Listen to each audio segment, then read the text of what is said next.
Now, for us as Africans, we try to do it to be as a bridge as possible because we know Nigerians are not yet used to doing counseling for 2-3 years straight. But in developed countries, people go into counseling for 2 years, every week or every other week, seeing a counselor because they understand the place of emotional health. In Nigeria, we're strong. We Africans, we like to be physically. So even though we're facing the same challenge, but we are breathing it and breathing it. You know, so that's one aspect. Infidelity recovery. There's anger management.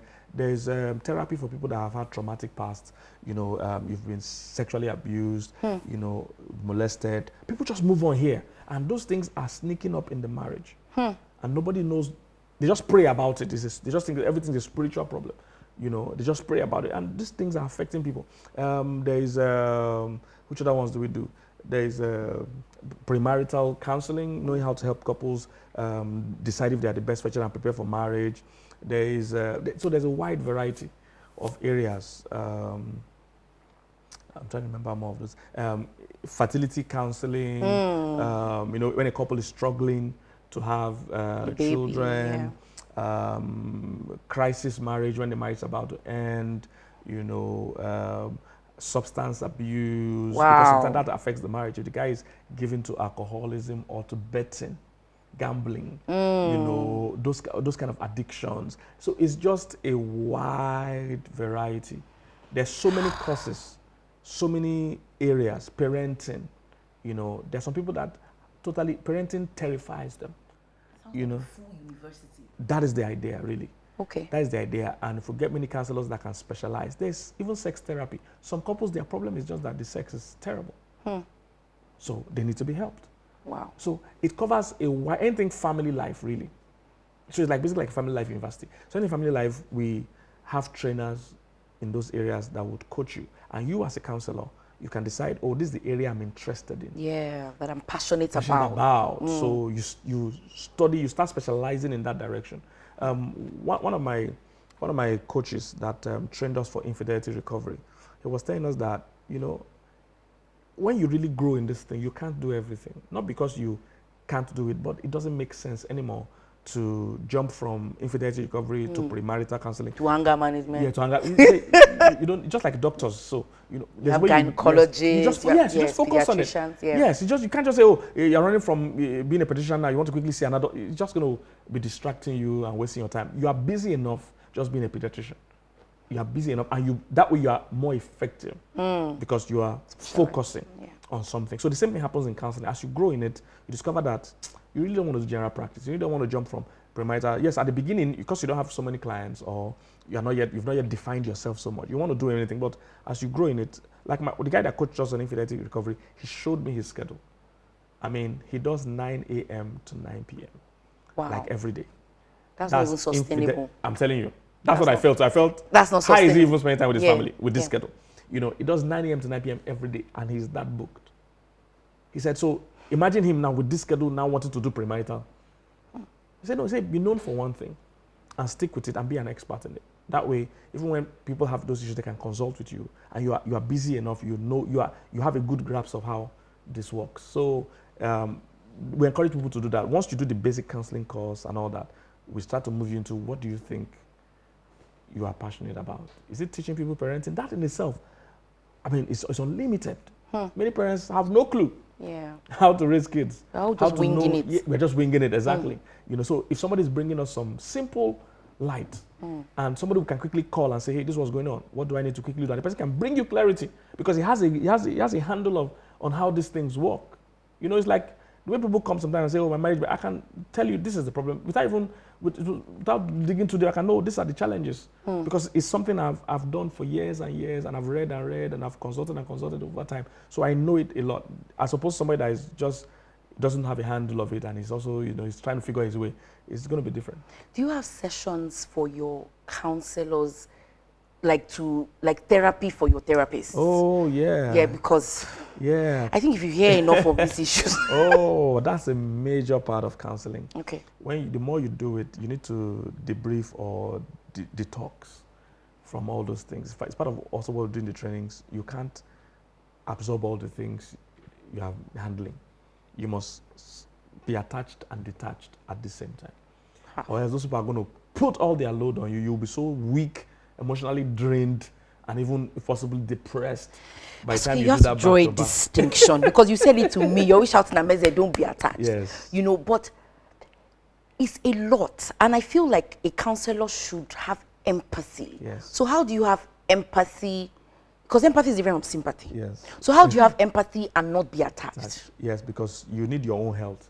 If both of us, if somebody's drowning, you know, and I'm trying to get them, if I'm not careful, you know, I'm going to jump in and both of us will drown. Right. So the same thing happens financially. Somebody's broke, you want to help them. If you're not careful, but you can give them all your money. And you'll be broke. And both of you will be broke because they don't have wisdom. You know, if somebody's drowning, one of the rules about saving somebody drowning is to allow them be a bit weak. So they won't have power. Because if when they are trying to save them. so strong, when you jump in, they are going to grab you by the neck. You will choke. Two of you are going to drown. Yeah. So let them be weak. Then you grab them behind in a way that they can't grab you and bring them out. If you just jump in anyhow, they are going to grab you, choke you because they are trying to survive. And both of you are going to drown. So as a counselor, your staying healthy is for your good and your client's good. It's for your own family's good too. Okay. Because you don't always get home and you are drained or you're projecting on your spouse or, you know, you have no emotions left to even give anything to your children. Or so your health is important. So you must be attached and detached. Don't take that person on like, oh, I must see. No. You're not a magician. You're not God. You're just there to guide and help. You can't take the full responsibility for that person's life. No, that person has to take responsibility for their own life. It's tough. Yes. That's okay. And because I know you say this, but I remember there was a time I sent you a message around 11:30, 12 midnight about a couple. And you were awake. Yes. So how are you practicing what you're preaching? Because in my own case, my job, because I'm talking to people all over the world, some people, that 12 midnight in my time is their own daytime. You know, so. And I was telling you to help me threaten the guy. And you kept saying to me, I mean, so do your counselors know when not to? Because you keep saying that that's the first thing, get over yourself. But sometimes, I remember I told you that, can you not just tell the guy that there's a vision that's going to die? But you said no. Like, I don't know if you remember that conversation. Because I just felt this was a bit too much. So, and I think you've done this for a long time. And I know that you cannot pour everything into the counselors in one day. But even though I still want you to tell the guy that's going to die. So that he can snap out of it. But you kept saying that this thing has to come from them. It has to be organic. Yes, you know, so change. Are your counselors, are they trained to know that? Because I feel like if you don't hold me on the Pastor K, I will see vision. So if you don't stop his behavior, God will slap you. We do those refresher meetings and things like where we try to encourage them. Tell them, look, don't look for fake change. If it's fake change, you know, think about counseling sometimes. You know, you can do fake things and eventually on the short run the people seem happy, but on the long run they still regret it. Sometimes you can do things that are hard today. Yes. The people will feel sad, but on the long run they will feel happy. So you have to be true to yourself, really. So tell them the truth. Tell them let the change be real. Don't just, you know, cover it up. Let it be real. Tell them what you think. There's sometimes they might never agree with what you're recommending. No, that's fine. But let them know that this is what I suggest. There are many cases like that where if I tell them, no, this is what I suggest, this is what I believe. You know, and it's totally contrary to what they want to do. But they still want to go ahead. And I'm like, fine. Most times it backfires on them because they still come back. I said, this is what exactly. It was obvious this was going to happen. But you see, many couples, there's a couple like that, you know, they were rushing to get married traditionally. You know, even though there were clear challenges along the path. So they were struggling to get married traditionally in a month's time. Meanwhile, the cut and other part of the wedding was going to hold a year after.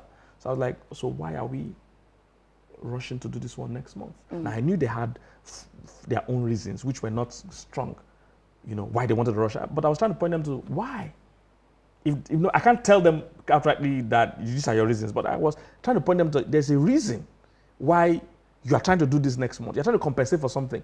Deal with the real thing. The getting married won't solve the problem. Yeah. Solving the problem is important before we get married. So because people see wedding as, if I've gotten married, then the problem, that will solve it. No, it doesn't solve the problem.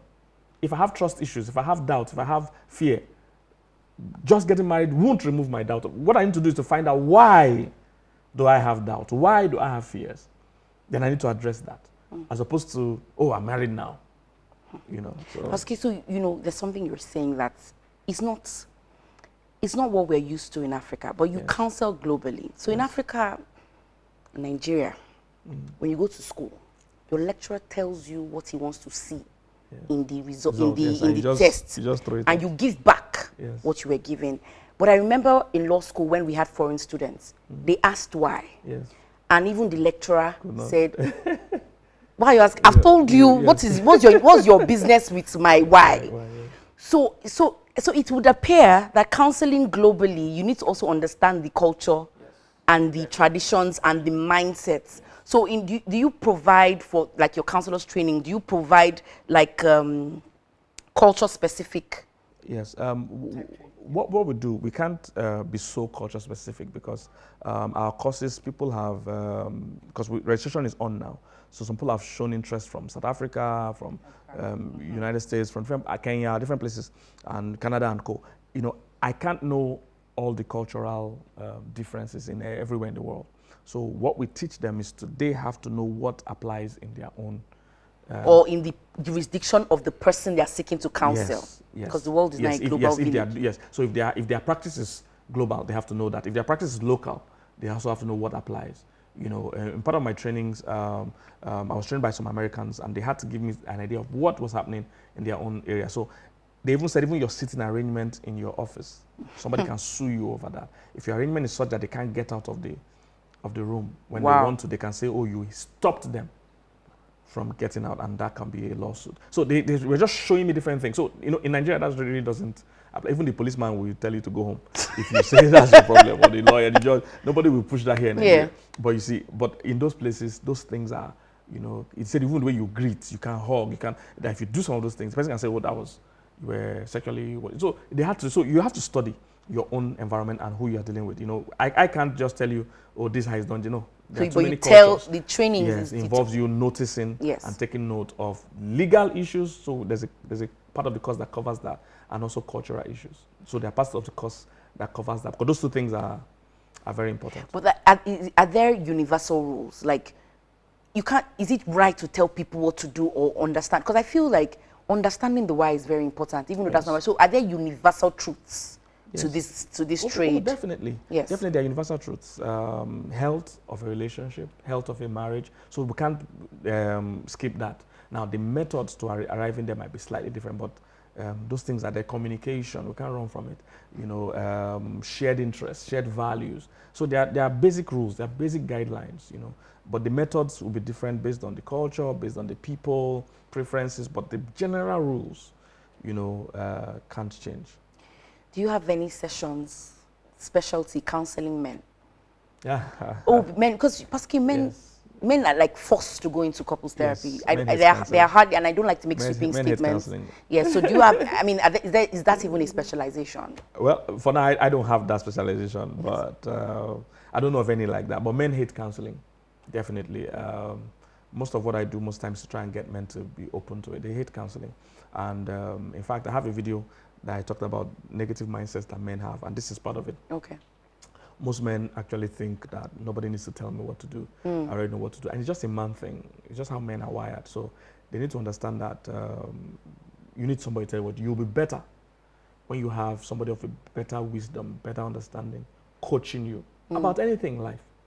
So men are generally slower in learning. Women are quick to learn because women are very open to learning. Women are good with, you know, influence from outside. Women are very good with it. Men are slow. Men are more internally motivated. Yeah, I've heard you say that. They want to find their own way by themselves. And that takes forever. Sometimes it takes long. Sometimes they never even find it. But women are quick to let somebody tell me what to do. But men hate it. Men like to be internally motivated. They like to figure it out. Yes. So this means they take long. That's why some men hate asking for direction when they're driving. They've missed the way. They don't ask. They say, I think I don't think nothing. Just ask. Just ask. It's a struggle for men because in the world of men, accepting that you don't know. It's weakness. Yes, it's weakness. Asking means you accept you don't know. Accept you don't know means you're saying somebody else is better. Now, these are unconscious things. Most of them don't even, might not be able to articulate it like this, but this is how they feel. You know, that if I ask, it means I'm agreeing I don't know. And if I don't know, it means I'm agreeing this person is better than me. I mean, something is wrong with me. And I'm not being man enough. So let me go and figure it out. And that takes too long. Some never figure it out. Some figure it out when it's late, which they could have saved themselves all that and their family all that stress by just asking someone that has spent, you know, a long time learning how to figure it out and just show you the way. So it's a man struggle, and it has always been for a long time. Pastor, you have a lot of followers on social media, so I hope this this training school, not just, maybe I'm very interested in the trainers as well, because I don't think that your lecturer of 9 to 9, I don't know how it's going to, it's not sustainable. Even me, I was... yeah, but you two were up at 12 midnight. Yes. So I know that this is not sustainable. So I'm very particular about people, you being able to train other people to do so you can live long for us. Yes, that is so how is it being publicized on your page? The registration is on now. People can register from anywhere in the world, and the classes are virtual, so you don't have to be in my locality to attend. Anywhere in the world you are in, they are virtual. So we have 2 kinds of classes. The major one is the ones that have video on my page. You go through the classes, you do your test and trainings and all that. So that will be there. Then there's the intense one where I coach you. Now I coach in both. Just that one is video, one is live. Okay. All right. So those are the 2 options available. But they are both. And it's being publicized now on your page. Yes, you can go and book and register, and you can do it anytime at your pace. You know, it's running throughout the year and throughout. So you can start today, you can start next week. You can take your time, you know, go through it. We keep it short and sharp. Then we provide, you know, some support if when you start your practice. Now, for those that want to do it as a business, coming to that. Yes, we also have the support for you, because it's kind of different. If you're doing it as a church, maybe as a church counselor in your church, that's fine. If you're doing it as a hobby or something you just want to use to help people around you, that's fine. But if you want to do it as a business properly, we have some support for you. This involves the kind of tools you need, the kind of setup you need, and part of it is also that we recommend you. So if there are cases you know, we can't handle or we don't have the time to handle, you'll be on our list of LDM recommended, you know, counselors. So that way, if somebody comes to our website or whatever, or to our page, and they can't book any of our own counselors for any reason, either because of cost or availability, they can say, okay, who are the other people that are affiliated with these people that have been trained by me, you know, and they can choose those people. So we give support for people that want to do it as a business. Now, of course, that comes at a slightly higher fee, because, you know, you are doing it as a business. But for those that just want to do it, or I just want to know more about counseling, because it's a flair, you know. I started just doing it for fun. So you can start like that too. There's also, you know, classes for you. Okay, now that people know that this thing can be monetized, how are you going to screen those that are in it for the buck? And now the world is a global village, people paying dollars, pounds, euro. So how are you going to do that? Do you have a strategy for? It's not really a strategy in that sense. The truth is that counseling is tough work.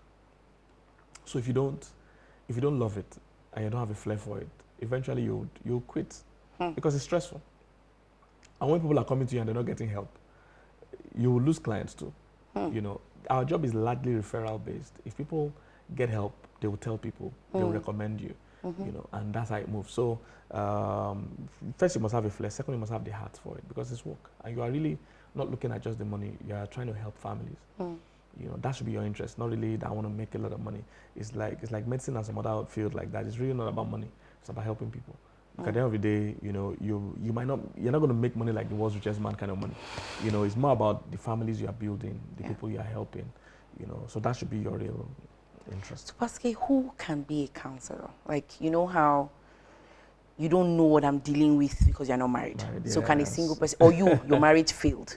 So how can you tell me? So can a divorced person counsel? Can a single person do it and do it? Anybody can do anything, but do it successfully. Good question. Good question.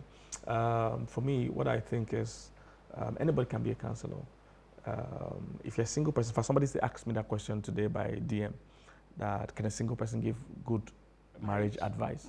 I said yes, but it depends. All right. Yes, you can give good marriage advice because the principles are universal. If you have a grasp of them, you do.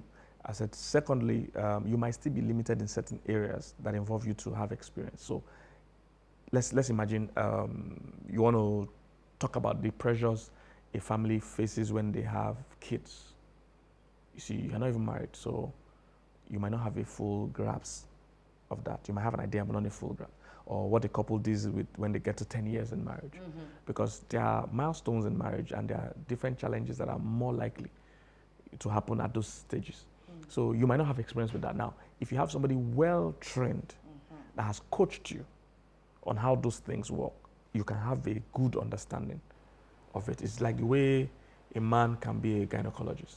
Yeah, you know, even though he doesn't have, even though he's not a woman, he can deal with women issues. Yes, because of good training and good study. he might be able to give you a good grasp. Now, maybe a woman, being that can have, and that has given birth, can be in touch with some aspects of it, not just the knowledge now, information, but the experience of it. But, it doesn't stop a man from being, again. So good training can help you. Whether you're single, you can do that. Now, if you're divorced also, you have experience that a lot of us don't have. So it doesn't stop you. If you're able to process what you went through, be healed from it, make sure you are healed from it. So you're not coming to say, oh, men are scum or women are, scam. You are properly healed from it, and you can pick out the lessons and also now be trained. You are an asset because you have the experience that some of us don't have. You can, when you counsel people that are either about to be divorced or that are divorced, you'll be talking to them at a level that I can't even talk to them. Wow. So being divorced doesn't stop you from being that. And being married doesn't mean that you must have a partner marriage to be a counselor. No. It's like a doctor. Your doctor can be sick. So to say that, I must only, because people ask me that all these counselors, they have bad marriage, they come to tell us things. I said, that's not necessarily why he's not a good counselor. He might be telling you something based on the mistakes he has made and saying, no, you don't want to make this mistake. I've been there or I'm in there. So your doctor can be sick. So you can't say, I must only go to the hospital where I know that this doctor never falls sick. If he falls sick, then he can't treat me. That's not true. He might be trained and equipped to treat you, even though he has cancer. He might be able to help you with your cancer. So people should understand that. So what you should look out for is those guys have the equipment, the knowledge to pass it to me. Now, of course, it's an added advantage when the counselor has a good marriage. Don't get me wrong. In fact, it means that what you are teaching is working or you are applying it. So it's good, but it doesn't mean that he must be a perfect person. No, we are all human beings. We go through things, and sometimes that gives birth to the understanding that we now have, and we're trying to help others not to get into. There are times even me as a counselor, that I've done it for something years, I still have a counselor. I still have my pastor. Wow. Yes, so there are times I and my wife have to talk to someone. Because it's amazing. Okay, that's amazing that you did, because I don't think you have to talk to anybody. And so that's the thing, because people just feel like, I don't want to be seen. Like, I can't even, no. I'm so happy that you're even saying that periodically you get your marriage health check. I have a pastor. Yes, I like the way you put it. That's the marriage health check. That's exactly it. So it's not something we should be ashamed of. Yeah. Not something we should be running away from. We all need it. No matter how good you are as a doctor, you can't carry out a surgery on yourself. So there are times you need to lie down fall asleep for another doctor. Even though you are the best surgeon in the world, if you have certain things going on with you, you need to lie down and let another doctor talk to you. You can't say, I'm a barber, I'm a hairdresser, so I must make my own hair all the time. No, sometimes you're going to sit down on that chair, that same salon chair, and let another hairdresser or another makeup artist do your makeup. So people should not have that impression that, if you're a marriage counselor, you must be perfect. No. There are times I need to talk to my counselor. It's like you as a lawyer. There are times somebody doesn't feel they're being heard. And under some certain atmosphere, they can say something that you probably have not been hearing since, but when there's a trained person, another ear there, you now listen better. Or that person can interpret. Yes. There are times I've booked counseling sessions with a couple, 2 hours, and one party, most times the wife, talks for the 2 hours straight. Non-stop as a no break. 2 hours straight. And those things tell me that this woman doesn't feel heard. She has not been listened to at home. Now she finally has a chance to get that man to listen without interruption. Because if he's at home, before she talks for 2 seconds, the guy will pick something out of that sentence and interrupt. And before you know it, by the time where the argument will end is not where we started. But you see, when there's a trained counselor that knows how to make sure there's no interruptions, make sure that woman can talk for 2 hours straight, she has not been heard at home. So everybody needs counseling. It's not something you run away from. Everybody can be a counselor that has a flair for it, whether you're single, whether you're calling, training. Yes, and a heart for people. Once you have those things, you can register. Yes, you can register and be a counselor and be trained, and we'll be glad. Hey guys, so you heard it all, and I'm particularly excited about it because I think there are very few Pastor K's. So I'm quite excited that he's trying to replicate himself. I think that's the word. Yes. Many people, especially in these parts, don't like to, because there's the Lone Star syndrome here. Yes. So it's very rare. And I've heard older ministers say it, much older ministers say that even when they ask for help, everybody say, now, what can we tell you? Yes. But that you are willing to share this. And to be honest, I can't even put a cost or a price to it because of the greater good or the greater benefit. So registration is on. on Pastor K's page, on LDM with PK. Yes. So we need to register. I'm going to, I've never registered. How about that? But I've done one class. Yes. I've done one session. And I think I'm going to register because I'm generally passionate about people. Wow. So I think we all need to run along to the link in Pastor K's bio. I used to call it link in tree. Yes. So I know those people that are already giving relationship advice. You know, there are people that generally, everybody goes to them to give relationship advice. Those people need to be trained. So that way they will give more skillful advice. yes. Because sometimes you just give advice based on sentiment or Reskill. yes, or retool. Yes, yeah, relearn. tools. There are tools that help, you know, you arrive at, you know, so you much of the guesswork, you be giving sentimental advice or using what I call native wisdom. You can actually get the handle of proven principles of success. And it can be more structured. More structured and more proven. And, so this is important. Those people that are already giving marriage advice, they're already known to be counselors, relationship counselors. I think you need to do this training. And I don't think you should. Because I believe that if you're already doing it, you must want people's relationships to work. So why not learn how to do it in a more structured way? And I heard that the best thing any of us can do, that the greatest skill that we'll have in the 21st century is to unlearn and relearn a lot of things. So many people have been doing the wrong things. It's very hard to even admit it and to know that they need to come for reschooling, retooling, and all those things. Thank you all so much for watching. Please go and register. I will register so that I'm not telling you to do what I'm not going to do. Thank you for your time, Pastor K. You're a very busy man.